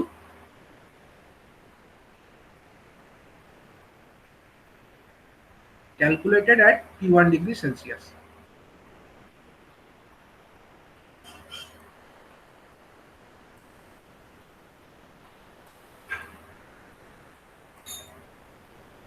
আর যদি আমরা এটাকে T2 ডিগ্রি সেলসিয়াসে নিয়ে যেতে চাই, সেখানে রেজিস্ট্যান্সের ভ্যালু সাপোজ আমরা ওটাকে RT2 বলছি। RT2 মানে হচ্ছে resistance value at T2 degree Celsius temperature. T2 degree Celsius তাপমাত্রায় রেজিস্ট্যান্সের যে ভ্যালুটা হওয়া উচিত সেটা হচ্ছে সে RT2 আমরা বললাম। তাহলে কপারের ক্ষেত্রে আলফার ভ্যালু কনসিডার করে আমরা একটা ফর্মুলা ডিরাইভ করতে পারি, সেটা হচ্ছে RT2 মানে হচ্ছে T2 ডিগ্রি সেলসিয়াস তাপমাত্রায় কত হবে সেইটা সমান হচ্ছে RT1, মানে T1 তাপমাত্রায় কত পেয়েছি রেজিস্ট্যান্সের ভ্যালু, গণিত উপরে হয়ে যাবে 234.5 প্লাস T2 ডিগ্রি সেলসিয়াস, মানে যেটা T2 সেটার ভ্যালুটা লিখে দেবে, জাস্ট ডিগ্রি সেলসিয়াসেই যেন থাকে T2 ভ্যালুটা, এটা তুমি মাথায় রাখবে, divided by 234 plus 5 plus T1 plus T1। এটা হয়ে গেল একটা ফর্মুলা। এই ফর্মুলাটা মনে রাখতে হবে। ঠিক আছে, এই ফর্মুলাটা কার ক্ষেত্রে অ্যাপ্লিকেবল? এই ফর্মুলাটা অ্যাপ্লিকেবল একমাত্র যদি আমরা কপার ওয়াইন্ডিং ইউজ করি। যদি কপার মেটেরিয়াল অ্যাজ এ আমাদের এই যে ওয়াইন্ডিং গুলো যে আছে সেগুলো যদি কপার দিয়ে তৈরি হয়, তখনই আমরা এই ফর্মুলাটাকে অ্যাপ্লাই করতে পারবো। এটা যদি অ্যালুমিনিয়াম দিয়ে তৈরি হয় তখন কিন্তু এটা চেঞ্জ হয়ে যাবে, এটার ভ্যালু তখন আর 234.5 থাকবে না, তখন এটা 225 হয়ে যাবে। ঠিক আছে, তো ইন জেনারেল আমরা এখানে কপারটার কথাই বলছি। কপার দিয়ে করলে এটার ফর্মুলা এটা হচ্ছে 234.5 plus T2 divided by 234.5 plus T1, মানে T1টা হচ্ছে যে টেম্পারেচারে আমি করলাম রেজিস্ট্যান্সটার ভ্যালু ক্যালকুলেট করলাম, আর T2টা হচ্ছে যে টেম্পারেচারের রেফারেন্সে আমরা ওটাকে লিখতে চাইছি। তার মানে ধরো তুমি ধরো ট্রান্সফরমারের ওয়াইন্ডিং রেজিস্ট্যান্স ক্যালকুলেট করলে, ধরো ট্রান্সফরমারের ওয়াইন্ডিং রেজিস্ট্যান্স ক্যালকুলেট করে তুমি পেলে তোমার RT1 ধরো এলো RT1 ধরো এসেছে সে 6 মিলি ওহম এসছে, 6 মিলি ওহম, কত এসছে 6 মিলি ওহম এসছে। এখন তুমি চাইছো এই যে 6 মিলি ওহম রেজিস্ট্যান্স এটা তুমি কখন পেয়েছো? তুমি আজকে ক্যালকুলেট করলে ধরো এখনকার টেম্পারেচার হচ্ছে 35°C, তাহলে তুমি অ্যাট 35°C তাপমাত্রায় ধরো রেজিস্ট্যান্সটা ক্যালকুলেট করে পেয়েছো 6 মিলি ওহম। এখন ট্রান্সফরমারের যে ম্যানুফ্যাকচারার তার ডেটা শিটে তো আর 35°C রেফারেন্সটা লেখা নেই, তার ডেটা শিটে আরটি মানে রেজিস্ট্যান্স অফ দ্য ওয়াইন্ডিং এটার একটা ভ্যালু স্পেসিফাই করা আছে ধরো। এবার তোমাকে দেখতে হবে যে এই তোমার যেটা ক্যালকুলেটেড ভ্যালু সেটা ওই রেঞ্জের মধ্যে আসছে কিনা, সেটা করবার জন্য তোমাকে কি করতে হবে, তোমাকে কিন্তু রেফারেন্স টেম্পারেচারের সাপেক্ষে নিয়ে যেতে হবে। এক্ষেত্রে রেফারেন্স টেম্পারেচার জেনারেলি কত হয়, টি টু মানে রেফারেন্স টেম্পারেচার, এবং এর ভ্যালু জেনারেলি আমাদের ধরা থাকে 75°C। তাহলে বলো দেখি 75°C তাপমাত্রায় এই রেজিস্ট্যান্সটা কত হবে, একটু বলো আমাকে। টি2 হচ্ছে ধরো 75°, এটা কিন্তু বলে দেবে না, এটা তোমাকে জেনে রাখতে হবে। টি2 মানে হচ্ছে 75°C হবে। হ্যাঁ, তাহলে 75°C তাপমাত্রায় ট্রান্সফরমারের যে ওয়াইন্ডিং, যার আমরা রেজিস্ট্যান্স ভ্যালু 35°C তাপমাত্রায় টেস্ট করে পেলাম হচ্ছে এই 6 মিলি ওহম। 6 মিলি ওহমটা আমরা পেয়েছি 35°C টেস্ট করে। এখন RT2টা কত হবে? যখন আমরা 75°C রেফারেন্স একে লিখবো তখন RT2 এর ভ্যালু কত হবে বলো? কি হবে, এর ভ্যালু বেড়ে যাবে না কমে যাবে 75°C করলে? কেউ একটা বলো। RT2 টার ভ্যালু কত আসছে বলো? RT2 এর ভ্যালু এই ফর্মুলা দিয়ে কত আসছে? RT2 মানে এখানে কত হবে?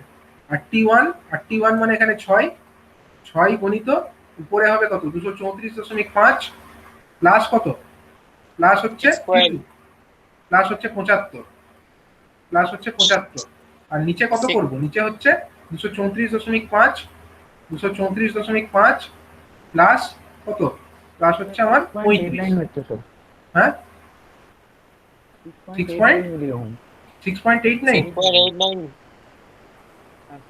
7 পয়েন্ট না কত, 6.89 যাই হোক। তো এরকম একটা ভ্যালু আসছে, দেখো তাহলে কতটা চেঞ্জ হয়ে গেল। তুমি যেটা তোমার টেস্ট করলে 6 মিলি ওহম এসেছিল সেটা তুমি রেফারেন্স টেম্পারেচারের সাপেক্ষে লিখলে 6.89 হয়ে গেল। এবার তুমি যদি এই ভ্যালুটা দেখেই বলে দিতে যে ট্রান্সফরমারের যে ম্যানুফ্যাকচারার তার ডেটা শিটের সঙ্গে মিলছে না, তখন তো ভুল হতো ব্যাপারটা। কারণ সেটাকে সবকিছুকে একটা রেফারেন্সের সাপেক্ষে লেখা উচিত। ট্রান্সফরমার যে বানিয়েছে সে হয়তো ঠান্ডার দেশে বানিয়েছে, তার ওখানে তাপমাত্রা হয়তো 20°C, কিন্তু এখানে আমরা যখন টেস্ট করছি এখানে হয়তো 35°C। এখন এটার সাপেক্ষে কিন্তু রেজিস্ট্যান্সের ভ্যালুটা চেঞ্জ হয়ে যাবে, তাই রেফারেন্সের সাপেক্ষে অবশ্যই লিখতে হবে।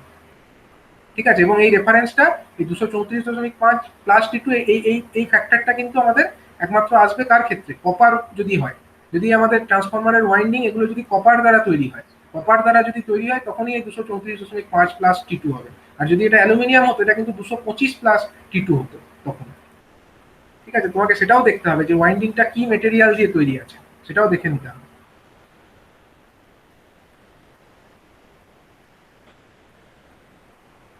ঠিক আছে, এবার হচ্ছে আমরা দেখবো হচ্ছে voltage ratio test with the help of voltmeter. মানে কি ভোল্টেজ রেশিও বলতে তো আমরা বুঝতেই পারছি যে ট্রান্সফরমারের প্রাইমারিতে আমরা একটা ভোল্টেজ অ্যাপ্লাই করব এবং তার সাপেক্ষে সেকেন্ডারিতে কত ভোল্টেজ ইনডিউস হচ্ছে সেটাকে আমরা চেক করব। সেটাকে আমরা ভোল্টমিটারের সাহায্যে চেক করতে পারি, এবং এখানে দেখতে হবে ভোল্টমিটারটা যেন অ্যাকিউরেট হয়, মানে এবং সেম ভোল্টমিটার দিয়ে যেন টেস্টটা করা হয়। মানে প্রাইমারিতে আমরা ধরো একটা ভোল্টেজ দিলাম, ট্রান্সফরমারের প্রাইমারিতে ধরো যে ভোল্টেজটা অ্যাপ্লাই করলাম সেটা আমরা এই ছবিটাকে আমরা নিয়ে নিই।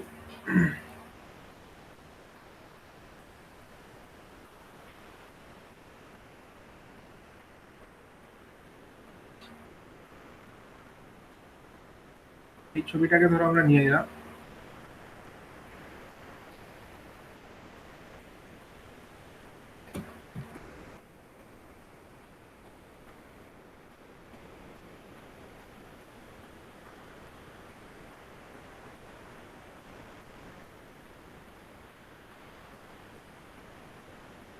এখানে যেটা আমাদের হচ্ছে এরকম ট্রান্সফরমার যদি থাকে আমরা এখানে একটা ভোল্টেজ অ্যাপ্লাই ধরো করলাম, দুটো ফেজের মধ্যে লাইন টু লাইন একটা ভোল্টেজ অ্যাপ্লাই করলাম, এবং তার সাপেক্ষে আমরা দেখে নেব সেকেন্ডারিতে কিরকম ভোল্টেজ ইনডিউসড হচ্ছে, মানে এর যা টার্নস রেশিও সেই অনুযায়ী এটা সেম হচ্ছে নাকি।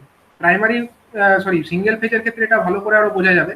আর যদি এরকম থ্রি ফেজ হয়, থ্রি ফেজ হলে আমাদেরকে দেখে নিতে হবে যে রেড ফেজ এবং নিউট্রালের মধ্যে কত হওয়া উচিত। আমরা ধরো রেড এবং ইয়েলোর মধ্যে একটা সার্টেন ভোল্টেজ অ্যাপ্লাই করেছি, এখানে একটা 3 ফেজ ভোল্টেজ আমরা অ্যাপ্লাই করেছি, 3 ফেজই ধরো করেছি, 3 ফেজ ট্রান্সফরমার হলে ধরো 3 ফেজ ভোল্টেজ আমরা অ্যাপ্লাই করব, 3 ফেজ ভোল্টেজ আমরা অ্যাপ্লাই করব, এবং তার সাপেক্ষে আমরা দেখব যে আমাদের এখানে যে সেকেন্ডারি গুলো আছে সেখানে প্রত্যেকটা ফেজের সঙ্গে নিউট্রালের মধ্যে কতটা করে ভোল্টেজ ইনডিউসড হচ্ছে, এবং সেইটা এদের যে টার্নস রেশিও তার সঙ্গে ম্যাচ করছে নাকি, এদের যে টার্নস রেশিও তার সঙ্গে এটা ম্যাচ করছে কিনা।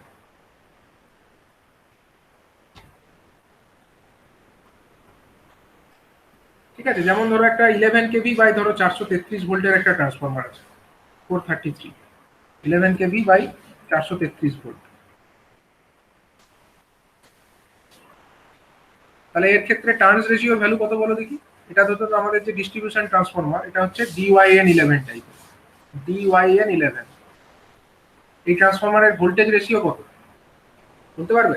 এই ট্রান্সফরমারের ভোল্টেজ রেশিও কত বা টার্নস রেশিও কত? এই ডিটিআর ডিস্ট্রিবিউশন ট্রান্সফরমার এদের ক্ষেত্রে ধরো ভোল্টেজ রেশিওটা তো এরকম থাকে 11 কেভি বাই 433 ভোল্ট, এর ক্ষেত্রে টার্নস রেশিওটা এরকম করে হবে, প্রাইমারিটা তো ডেল্টা আর সেকেন্ডারিটা হচ্ছে স্টার, সেকেন্ডারিটা হচ্ছে স্টার। তাহলে প্রাইমারিতে যেটা আমাদের ভোল্টেজ ডেল্টা মানে কি, লাইন ভোল্টেজও যা ফেজ ভোল্টেজও তাই, এখানে যেটা বলে দেয় এটা কিন্তু লাইন ভোল্টেজ, কিছু না বলে দেওয়া মানে এটা লাইন ভোল্টেজ। তার মানে আমাদের এখানে ফেজ ভোল্টেজ কত হবে, যদি আমরা ভি রেড ফেজের কথাই ধরি, তাহলে ভি রেড এটা হচ্ছে ধরো ফেজ ভোল্টেজ, এটা কত, বা ভি রেড ফেজের ক্ষেত্রে আমরা ফেজ ভোল্টেজের ভ্যালু কত পাচ্ছি প্রাইমারিতে, প্রাইমারি সরি এটা এইরকম ভাবে বোঝাই আমি এটাকে, ধরো এটাকে এরকম লিখলাম, primary phase voltage, primary phase voltage এটাকে আমি ভিপি লিখছি সাপোজ, ফেজ ভোল্টেজ এটাকে আমি ভিপি লিখছি, V for voltage and P for primary, P for primary phase voltage এটা আমি বলে দিচ্ছি। তাহলে এটার ভ্যালু কত হবে, 11 কেভি মানে 11,000 ভোল্ট, ঠিক আছে। আর সেকেন্ডারি ফেজ ভোল্টেজ কত হবে, secondary phase voltage, secondary phase voltage কত,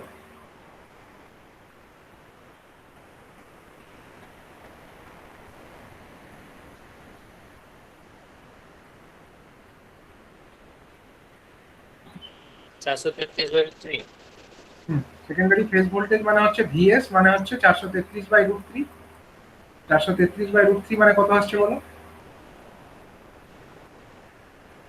কত আসছে, যাই আসুক এত ভোল্ট, ঠিক আছে এত ভোল্ট। আচ্ছা বেশ, তাহলে এবার টার্নস রেশিও কত, মানে এর যে ভোল্টেজ রেশিওটা কত বলো, ভোল্টেজ রেশিও মানে আমি কত বলতে পারি,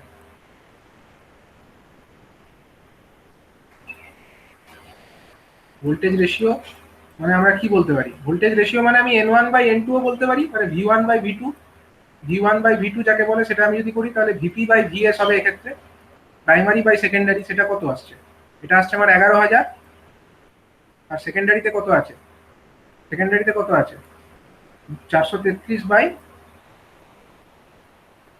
সরি 433/√3 কত আসছে বলো অ্যান্সার, অ্যান্সার কত আসছে, ভোল্টেজ রেশিও যেটা সেটার ভ্যালু কত আসছে, 11,000 ইন্টু √3/433,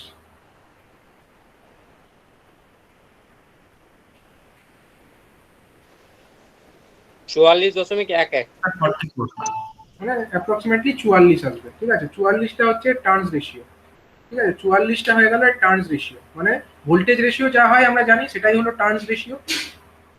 তাহলে ট্রান্সফরমারের যেটা নেম প্লেট সেখানে তো ভোল্টেজ রেশিওটা বলা থাকে, সেখান থেকে আমরা টার্নস রেশিওটা পেয়ে যাব। এবার আমাদেরকে দেখতে হবে যে ভোল্টেজ রেশিও অনুযায়ী ট্রান্সফরমারটা ঠিকমতো কাজ করছে নাকি, তাহলে আমরা সবসময় তো 11 কেভি অ্যাভেলেবেল থাকবে না আমাদের কাছে, 11 কেভি যদি অ্যাভেলেবেল না থাকে আমরা যেরকম ভোল্টেজ প্রাইমারিতে দেবো, প্রাইমারিতে যদি আমরা কম ভোল্টেজ দিই সেই মতো সেকেন্ডারিতেও আমরা কম ভোল্টেজই পাবো, কিন্তু রেশিওটা সেম থাকা উচিত।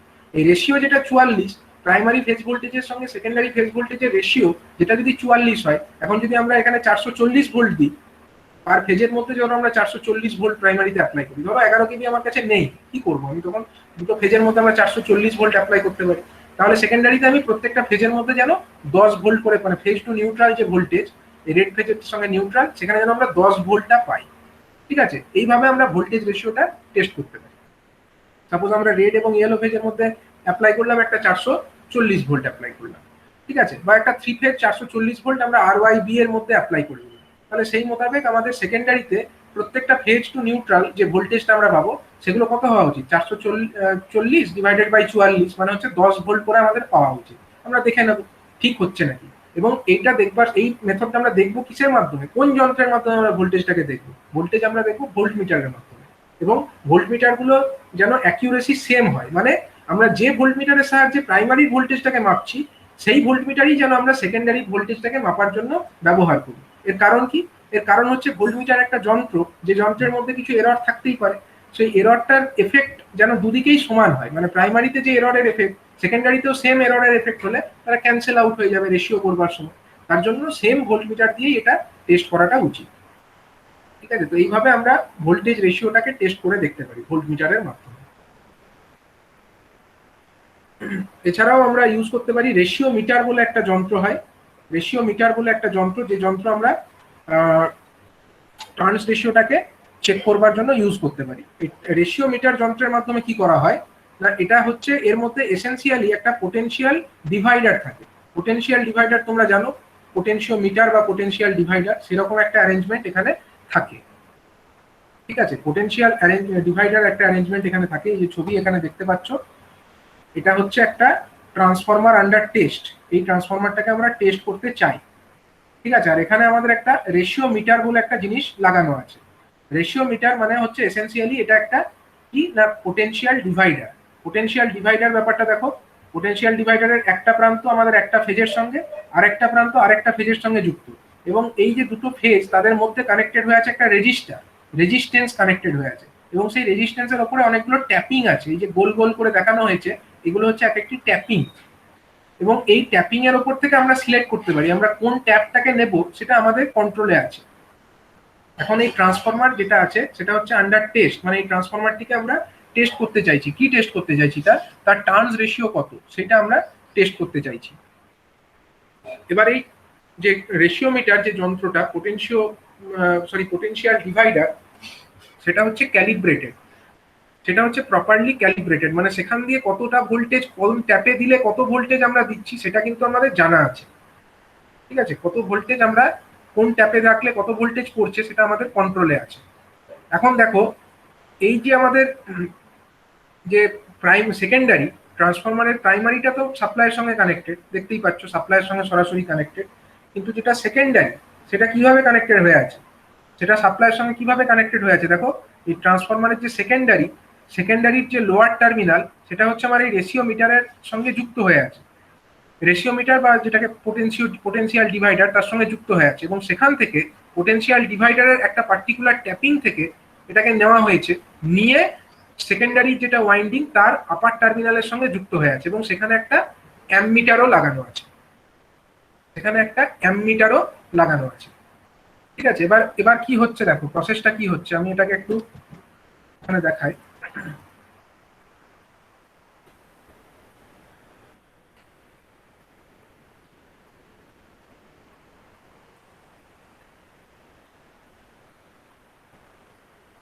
এখানে যে প্রসেসটা হচ্ছে, রেশিও টেস্ট করতে চাইছি আমরা ট্রান্সফরমারের টার্নস রেশিও কত সেটা দেখতে চাই।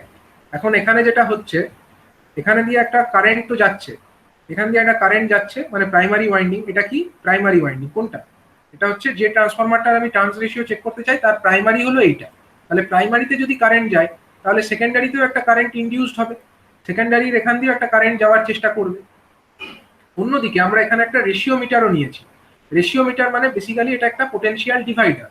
আমি পোটেনশিয়াল ডিভাইডার অংশটাকে একটু ভালো করে দেখানোর চেষ্টা করি। ধরো এটা একটা ফেজ, আর এটা হচ্ছে ধরো নিউট্রাল। আমরা এখানে একটা পোটেনশিও মিটার নিয়েছি, এটা ধরো একটা পোটেনশিও মিটার বা পোটেনশিয়াল ডিভাইডার। এটার মধ্যে অনেক রকম রেজিস্ট্যান্স, এরকম ট্যাপিং পজিশন করা আছে, অনেকগুলো ট্যাপ করা আছে। এবার এই রেশিও মিটারের একটা টার্মিনাল আমাদের এর সঙ্গে যুক্ত, আর একটা টার্মিনাল আমাদের ফেজের সঙ্গে যুক্ত। ঠিক আছে, আরেকটা টার্মিনাল আমাদের ফেজের সঙ্গে যুক্ত। তাহলে এই ফেজ এবং নিউট্রালের মধ্যে যে টোটাল ভোল্টেজ সেই টোটাল ভোল্টেজটা কোথায় ড্রপ হচ্ছে, এই রেজিস্ট্যান্স টোটালটার মধ্যে ড্রপ হচ্ছে। এবার আমি এখান থেকে বিভিন্ন ট্যাপ পজিশনগুলোকে বার করে নিচ্ছি। ধরো এটা একটা ট্যাপ পজিশন, এটা একটা ট্যাপ পজিশন, এটা একটা ট্যাপ পজিশন, আর একটা টার্মিনাল আমরা এই নিচ থেকে নিচ্ছি, একদম লোয়ার টার্মিনাল থেকে নিচ্ছি। মানে লোয়ার টার্মিনালটা একটা থাকলো, আর বাকি হচ্ছে এগুলো সিলেক্ট করা যায়, আইদার এটা থেকে নেব অথবা আমরা উপরেরটা থেকে নেব, যে কোনো একটা থেকে নিতে পারি, এরকম নেওয়ার অপশন আছে। এখন যদি আমরা এখান দিয়ে একটা নিয়ে নিই, একটা যদি টার্মিনাল আমরা এখান থেকে বার করে নিই, ধরো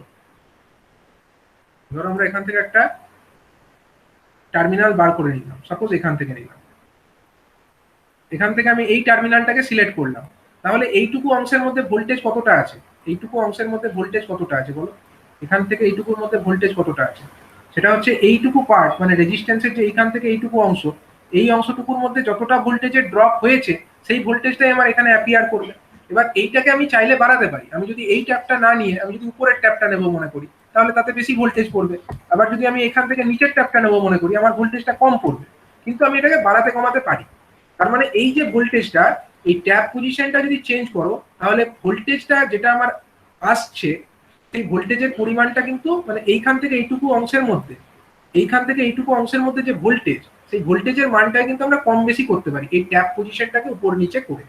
এবার তুমি দেখতে পাচ্ছ এই যে আমার ইয়েটা, ওই ট্রান্সফরমারের যে সেকেন্ডারিটা, সেই সেকেন্ডারিটা কি হয়েছে, এই আমার যে রেশিও মিটার তার সঙ্গে কিন্তু এটাকে আমরা সিরিজে কানেক্ট করে রেখেছি, এবং সিরিজে কানেক্ট করে শুধু রাখিনি, এটাকে আমরা কিভাবে রেখেছি, ফেজ অপোজিশনে কানেক্ট করে রেখেছি। মানে ধরো এটা আমার প্লাস, আমরা যদি উপরেরটাকে, এখানে যে ট্রান্সফরমার আছে ওটাকেও আমি দেখাচ্ছি, ধরো আমি ট্রান্সফরমারটাকেও এখানে দেখাই, এটা হলো ট্রান্সফরমারের প্রাইমারি, প্রাইমারিটা আমার কার সঙ্গে কানেক্টেড, রেড ফেজের সঙ্গে কানেক্টেড, এই রেডের সঙ্গে মানে এটার সঙ্গে এই টার্মিনালটার সঙ্গে যুক্ত, আর সেকেন্ডারিটা ধরো এই কালোটার সঙ্গে যুক্ত। ঠিক আছে, এবার সেকেন্ডারিটাকে দেখাবো, মানে লোয়ার টার্মিনালটা হচ্ছে এই নিউট্রালের সঙ্গে যুক্ত আছে। এবার হচ্ছে আমরা সেকেন্ডারিটা দেখাবো, সেকেন্ডারিটা ধরো আমাদের এরকম, এটা হলো আমাদের সেকেন্ডারি। এখন প্রাইমারির কোন দিকটা প্লাস, কোন একটা পার্টিকুলার ইনস্ট্যান্টে আমি ধরলাম উপরের দিকটা প্লাস, নিচের দিকটা মাইনাস, তাহলে আমি আগের দিনই পোলারিটির কথা বলেছি, অ্যাজ পার নতুন যে আমাদের আইএস, অ্যাজ পার 1962-2026, সেই আইএস অনুযায়ী কি বলে, উপরেরটা প্লাস হবে, তাহলে উপরেরটা প্লাস হবে, নিচেরটা মাইনাস হবে। আমরা এখন কি করলাম না, এই নিচের টার্মিনাল যেটি পেলাম, সেই নিচের টার্মিনালটাকে কার সঙ্গে জুড়লাম, নিচের টার্মিনালটাকে আমরা এই রেশিওমিটারের লোয়ার টার্মিনালের সঙ্গে জুড়ে দিলাম। ঠিক আছে, আর এই পজিটিভ যে টার্মিনালটা আছে, যেটা আমাদের যেটা এই ইনস্ট্যান্টে যেটা পজিটিভ, সেটাকে আমি কার সঙ্গে জুড়েছি, সেটাকে আমরা এই রেশিওমিটার থেকে যে আমরা ট্যাপ পজিশন সিলেক্ট করেছিলাম তার সঙ্গে জুড়ে দিয়েছি। এবং শুধু জুড়িনি, এমন ভালো করে এখানে কারেন্ট কত যাচ্ছে মাপবার জন্য একটা অ্যামমিটারের মাধ্যমেও জুড়েছি, একটা অ্যামমিটারও লাগিয়েছি এখানে। ঠিক আছে, একটা অ্যামমিটারও আমি এখানে লাগিয়েছি।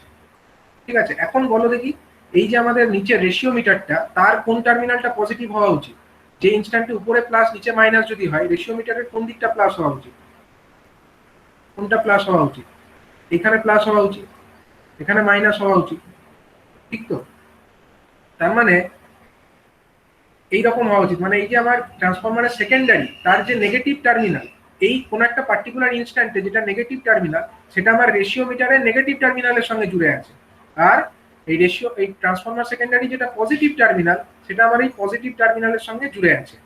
তাহলে এ কি চেষ্টা করবে, তার মানে আমার কি চেষ্টা হচ্ছে, এ চেষ্টা করছে কারেন্টটাকে এইদিকে ঠেলবার, আর এ চেষ্টা করছে কারেন্টটাকে এইদিকে ঠেলবার, তাই না? এই রেশিওমিটার যে ভোল্টেজ এখানে আছে, সেই ভোল্টেজটা কি চেষ্টা করছে, একটা কারেন্ট সাপোজ I2 এদিকে ওঠানোর চেষ্টা করছে, আর এই যে আমার ট্রান্সফরমারের সেকেন্ডারি সে একটা কারেন্ট I1 এদিকে পাঠানোর চেষ্টা করছে। তাহলে আমার এই যে কারেন্ট অ্যামমিটারটি আছে, যে অ্যামমিটার A টি আছে, সে কত কারেন্ট শো করবে, অ্যামমিটার স্ক্রিন দেখতে পাচ্ছ তো, স্ক্রিন দেখা যাচ্ছে? আচ্ছা, এখানে আমার অ্যামমিটারটা কত কারেন্ট শো করবে, এখান দিয়ে যদি I1 আছে আর এখান দিয়ে I2 যায়, তাহলে অ্যামমিটারটা কত শো করবে, I কারেন্ট শো করবে। I মানে ইকুয়াল টু কত, I1 মাইনাস I2, এই দুটো কারেন্টের যে ডিফারেন্স, সেটা আমার এই অ্যামমিটারটা শো করবে। এবার যদি আমি এই ট্যাপ পজিশনটাকে এমন অ্যাডজাস্ট করতে পারি যে আমার এইখানে যতটা ভোল্টেজ তৈরি হয়, মানে এইখানে যতটা ভোল্টেজ তৈরি হয় ততটা ভোল্টেজ আমার এখানেও তৈরি হয়েছিল, তাহলে সেই মুহূর্তে আমরা কি বলতে পারি, আমরা বলতে পারি যে অ্যামিটারের মধ্যে কোনো কারেন্ট আসবে না। দুটো যদি সেম ভোল্টেজ হয় তাহলে তারা তো সমপরিমাণ কারেন্ট পাঠানোর চেষ্টা করবে, তখন I1 আর I2 সেম হয়ে যাবে, তখন আমার I এর ভ্যালুটা 0 হয়ে যাবে। তো আমরা অ্যাকচুয়ালি রেশিও মিটারের সাহায্যে এই কাজটাই করব। আমরা এমন ভাবে ট্যাপ পজিশনটাকে সিলেক্ট করব যাতে আমাদের এই অ্যামিটার যেটা কানেক্টেড হয়ে আছে এই রেশিও মিটার এবং এই secondary terminal of the transformer তার মধ্যে, সেখান দিয়ে কোনো রকম কোনো কারেন্টের ফ্লোই না হয়। সেই মুহূর্তে আমরা এর তো জানি, রেশিও মিটারের তো আমরা জানি যে কত নম্বর ট্যাপ পজিশন আমরা সিলেক্ট করেছি এবং তার সাপেক্ষে কত ভোল্টেজ, সেটা আমরা এখান থেকে জেনে গেলাম। তার মানে আমরা সেখান থেকে জেনে যাব যে ট্রান্সফরমারের যে সেকেন্ডারিতে কতটা ভোল্টেজ তৈরি হয়েছে এবং প্রাইমারিতে কতটা দিয়েছি সেটা তো আমরা অলরেডি জানি। তাহলে এখান থেকে আমরা এই রেশিও মিটারের মাধ্যমে আমরা ট্রান্সফরমারের টার্নস রেশিওটাকে ক্যালকুলেট করে নিতে পারি বা ভোল্টেজ রেশিওটাকে ক্যালকুলেট করে নিতে পারি।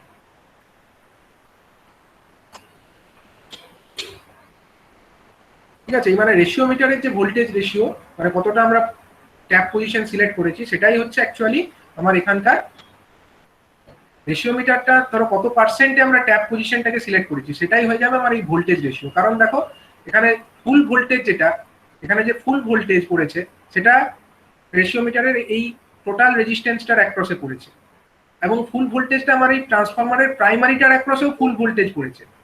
ঠিক আছে, আর ট্রান্সফরমারের সেকেন্ডারিতে যতটা ভোল্টেজ ইনডিউসড হয়েছে ঠিক ততটা ভোল্টেজই আমরা রেশিও মিটারের যে ট্যাপ পজিশনটা সিলেক্ট করেছি সেই ট্যাপ পজিশনে ততটা ভোল্টেজই পাওয়া যাচ্ছে। তার মানে এই রেশিও মিটার থেকে তো আমরা ট্যাপ পজিশনটা জানতে পারবো। রেশিও মিটারটা এটা নব থাকুক বা কিছু থাকুক, কত পজিশন কত পার্সেন্টেজে আমরা ট্যাপটাকে সিলেক্ট করেছি সেটা তো আমরা জেনে যাব। তাহলে ওখান থেকেই আমরা বুঝতে পেরে যাব যে যেটা আমাদের রেশিও মিটারের ট্যাপ পজিশন হবে সেটাই হলো আমার এই ট্রান্সফরমারটার ভোল্টেজ রেশিওর সঙ্গে সমান। ধরো ট্রান্সফরমারের এই প্রাইমারিতে আমরা 230 ভোল্ট দিচ্ছি আর এই সেকেন্ডারিতে ধরো 115 ভোল্ট তৈরি হয়, তাহলে এখানে আমরা 230 ভোল্ট দিলাম এই প্রাইমারির অ্যাক্রসে, তাহলে সেকেন্ডারিতে 115 ভোল্ট তৈরি হয়েছে। আর 115 ভোল্ট তৈরি হয়েছে মানে কি, আমার এই যে রেশিও মিটার তার যে আমার ট্যাপ পজিশন এবং যে নিচের পজিশন এই দুটোর মধ্যেও আমার 115 ভোল্টই আছে, তার জন্যই কি আমার অ্যামিটারের মধ্যে কোনো কারেন্ট যাচ্ছে না, তার মানে এখানেও আমার 115 ভোল্টই আছে। তাহলে 115 ভোল্ট এখানে তৈরি করবার জন্য আমাকে ট্যাপ পজিশন কততে রাখতে হবে, এর যা টোটাল ভোল্টেজ কত 230, তাহলে ট্যাপ পজিশন আমাকে রাখতে হচ্ছে কত পার্সেন্টে, তাহলে আমরা 115 পাবো 50% যদি আমরা রাখি, তাহলে এই যে 50% ক্ষেত্রে এটাই হয়ে গেল ভোল্টেজ রেশিও।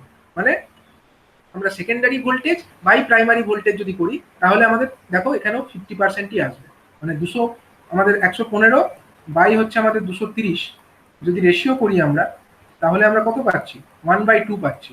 এই 1/2 অথবা 50% অর 50% এই যে ভ্যালুটা আমরা পাচ্ছি এটাই হয়ে যাচ্ছে আমাদের secondary voltage divided by primary voltage. এটাকে আমরা শতাংশের সাপেক্ষে লিখছি, এটা আমরা ফ্র্যাকশনে লিখছি। তো এইভাবে ট্রান্সফরমারের যেটা টার্নস রেশিও আমরা রেশিও মিটার যন্ত্রের মাধ্যমে ক্যালকুলেট করতে পারি। ঠিক আছে, তো রেশিও মিটার যন্ত্র বলা হলো, এটা হচ্ছে টাইপ টেস্ট, সরি এটা হচ্ছে অ্যাজ এ রুটিন টেস্ট ট্রান্সফরমারের উপরে কন্ডাক্ট করতে হবে। তবে খুব বেশি যদি টার্নস থাকে, খুব বেশি টার্নযুক্ত যন্ত্রের ক্ষেত্রে এই মেথডটাও অ্যাপ্লিকেবল হবে না, সেক্ষেত্রে আমাদেরকে অন্য আরেকটা মেথড অ্যাপ্লাই করতে হবে। সেক্ষেত্রে আমাদেরকে ইউজ করতে হবে বাই টার্ন টেস্টিং মেথড। ঠিক আছে, টার্ন টেস্টিং মেথডটা কি সেটা আমরা নেক্সট ক্লাসে ডিসক্রাইব করব এবং আরো যে অন্যান্য টাইপ টেস্ট আছে সেগুলো পরের ক্লাসে ডিসক্রাইব করব।